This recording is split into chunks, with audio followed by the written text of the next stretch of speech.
Good morning class. Shri Deepchand Chaudhary महाविद्यालय से आज बीएस सेकेंड ईयर में हम साइकोलॉजी में आज हम पढ़ने वाले हैं आपके दो अप्रोच। दो हम आपको पहले पढ़ा चुके हैं, एक आपका साइकोडायनामिक और दूसरा आपका बिहेवियरिस्टिक। ठीक है, आज आपका थर्ड मॉडल है आपका एग्जिस्टेंशियल, ठीक है, जिसे बोलते हैं अस्तित्ववादी मॉडल, और चौथा मॉडल है आपका ह्यूमनिस्टिक मॉडल, जिसे बोलते हैं मानवतावादी उपागम। ठीक है, तो ये जो आपके हैं इन दोनों मॉडल्स को आज हमें समझना है। ठीक है, तो जैसे कि जो आपका एग्जिस्टेंशियल मॉडल है उसमें किसी एक पर्सन का नाम नहीं है कि इन्होंने एग्जिस्टेंशियल मॉडल को अपना मतलब योगदान दिया हो। यहाँ पे इस मॉडल पे बहुत सारे लोगों ने काम किया है, और इस मॉडल का जो एक तरीके से जो लॉजिकली यूज है वो है तो, लेकिन उसको थोड़ा सा फिलॉसफी से जोड़ा जाता है, इसीलिए हम इसको ज़्यादा मतलब वैल्यू नहीं देते हैं। हमारे चार मॉडल सबसे ज़्यादा इंपॉर्टेंट है हमारे लिए। फर्स्ट आपका साइकोडायनामिक, दूसरा आपका है क्या बोलते हैं बिहेवियरिस्टिक, तीसरा है आपका ह्यूमनिस्टिक और चौथा है आपका कॉग्निटिव। ठीक है, तो ये चार मॉडल आपके लिए ज़्यादा इंपॉर्टेंट है। कॉग्निटिव हम कल स्टडी करेंगे। ठीक है, तो जैसे कि आपका जो है उसमें आपका जो फर्स्ट मॉडल है एग्जिस्टेंशियल, तो यहाँ पे एक वर्ड है अस्तित्ववादी मॉडल। अस्तित्व आप सभी जानते हैं क्या होता है, जो चीजें हम देख सकते हैं, सुन सकते हैं, ठीक है, महसूस कर सकते हैं, उन चीजों का अस्तित्व होता है। इसका मतलब ये है कि ऐसा कुछ नहीं कि जो चीजें हमें दिखाई नहीं देती उनका अस्तित्व नहीं होता है, उनका भी होता है, लेकिन वो चीजें हमें आंखों से मतलब एक तरीके से किसी ना किसी फिजिकल फॉर्म में तो दिखती हैं। जैसे मान लीजिए रिस्पेक्ट, ठीक है, रिस्पेक्ट क्या आप एक तरीके से रिस्पेक्ट कोई ऐसी चीज है जो आपको अलग से नजर आती है? नहीं ना। आप रिस्पेक्ट अगर किसी को देते हैं, कोई आपको देता है, तो आप उसके चेहरे के हाव भाव से वो चीज आप देख सकते हैं। तो इस फॉर्म को हम ऐसे लेते हैं। ठीक है, जैसे कि न्याय है, ठीक है, लव है, ये सब कुछ कंडीशंस ऐसी हैं जो भले ही फिजिकल फॉर्म में ना हो लेकिन व्यक्ति के अंदर मौजूद होती हैं, उन्हीं का अस्तित्व उनके अंदर होता है, इसे कहते हैं अस्तित्व।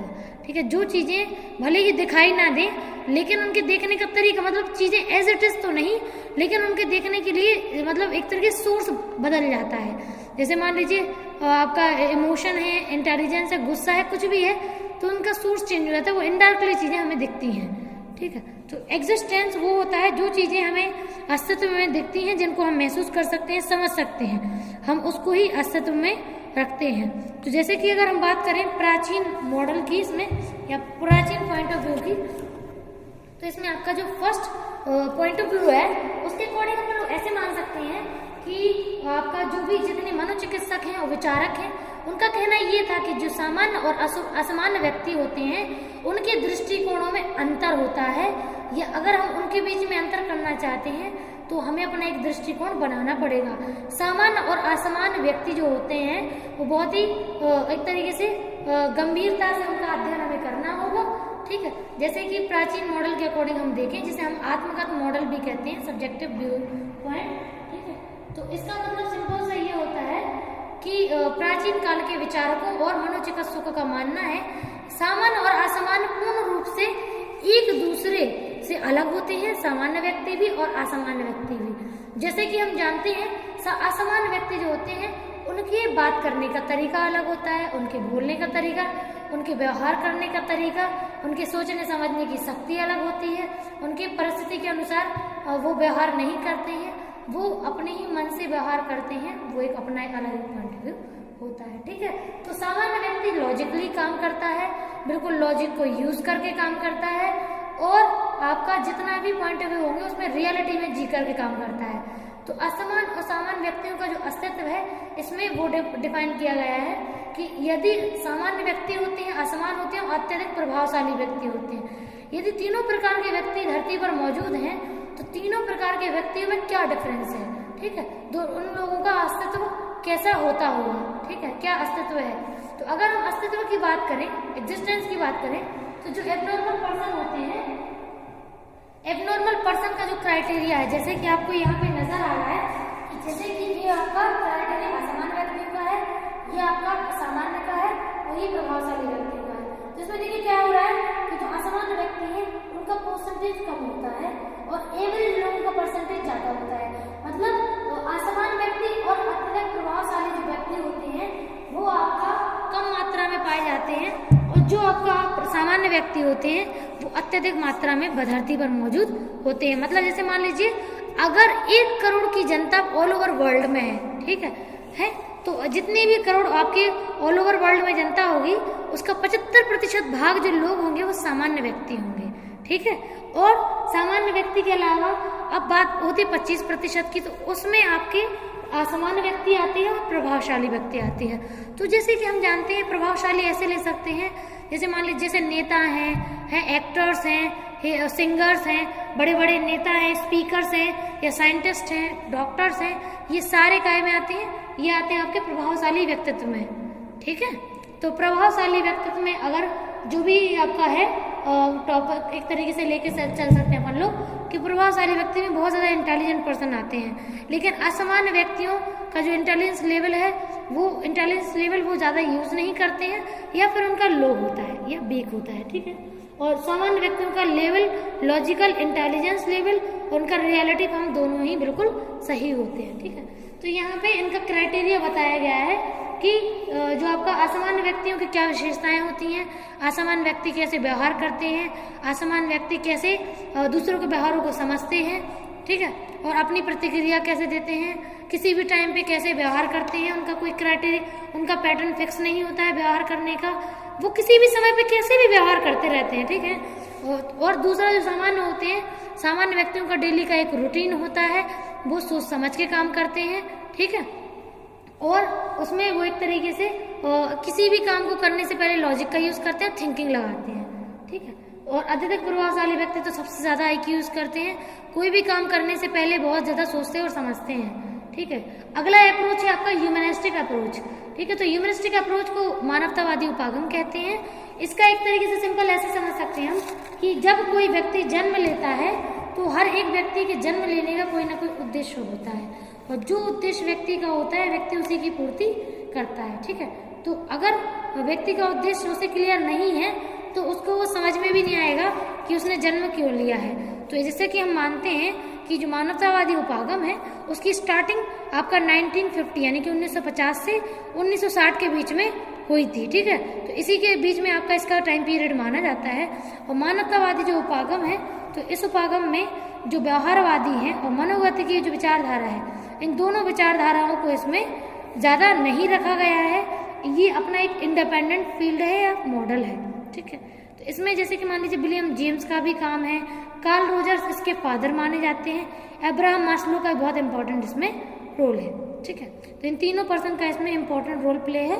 अब इसके अकॉर्डिंग अगर अपन समझने की कोशिश करो तो जो एक तरीके से इसमें क्या होता है कि जो हमारा ह्यूमनिस्टिक अप्रोच है, ह्यूमन मतलब इंसान जब जन्म लेता है तो इंसान के आसपास बहुत सारी चीजें मौजूद होती हैं, ठीक है, जिसमें व्यक्ति अपने पास्ट की जुड़ी घटनाओं से कुछ सीखता भी है, उसकी रुचि भी विकसित होती है, वो व्यक्तियों से उम्मीद करना सीखता है, उसके जीवन के क्या अर्थ हैं, क्यों पैदा हुआ है, क्या मूल्य है, उसके जीवन में क्या इंपॉर्टेंस रखता है, वो सब कुछ वो सोचता है, और क्या क्या रचनात्मक विचार वो ला सकता है, मतलब क्या क्या चीजें उसके जीवन में आगे हो सकती हैं, ठीक है, मतलब किन चीजों को आगे बढ़ा के उसे चलना है, क्या बनना है, ठीक है, क्या नहीं बनना है, ठीक है। विकासात्मक व्यक्तिगत रूप कहा जाता है। तो ये है कि इतना कुछ जो होता है इसमें, तो इसमें अब्राहम मास्लो में आपने देखा होगा कि जो भी व्यक्ति काम करता है, जैसे भी उसकी दिन प्रतिदिन की क्रियाएं होती हैं, तो उसमें कुछ चीजें इंपॉर्टेंट होती हैं। जैसे मान लीजिए बेसिक नीड्स मान लीजिए भूख, प्यास, नींद और क्रोध, ठीक है। तो ये जो आपका है, जैसे नींद की अगर हम बात करें, अगर आप लोगों को आप 2 दिन नहीं सो तो आपको महसूस हो जाएगा कि आप थकान हो रही है, आपका शरीर थक रहा है और आपको नींद आ रही है, ठीक है। और सेकंड, जैसे भूख लग रही, अगर आप 2-4 दिन तो भूखे रह सकते हो, लेकिन उसके बाद नहीं रह पाओगे। क्यों?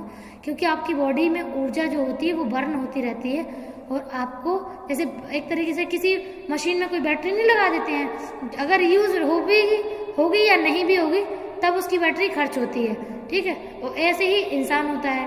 तो इसीलिए जो इंसान है उसकी बेसिक नीड्स होती हैं, जब वो फुलफिल हो जाती हैं तब व्यक्ति दूसरी नीड के बारे में सोचता है, वो होता है हमारी सेफ्टी नीड, यानी कि सुरक्षा की अवस्था, ठीक है।